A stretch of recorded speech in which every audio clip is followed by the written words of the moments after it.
Është një detaj vogël, por thellësisht enigmatik. Gjurmët e gishtave. Çdo qenie njerëzore që ka prekur tokën e këtij planeti nga errësira e lashtësisë deri në ndriçimin e ditëve tona, mban në majat e gishtave një mozaik mikrovillëzimesh, një model unik që nuk i përket askujt tjetër në këtë botë. Një fakt i njohur si përfaqësisht por që fshesh stresa të pafundme misteri. Gjurma e gishtit nuk është thjesht një shenjë biologjike, është dëshmia më e pastër e individualitetit ton absolut, një pyetje e heshtur që na sfidon.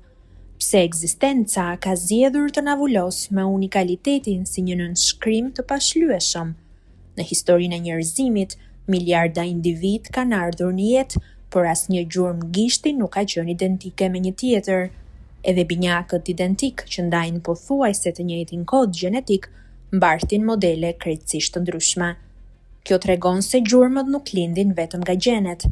Ato formohen në mitër midis javës së 10 dhe të 24 të shtatzanisë, përmes një simfonie faktorësh të rastësishëm, presionit të lëngjeve amniotike, rrjedhjes së tyre, lëvizjeve të fetusit dhe rritjes së kockave.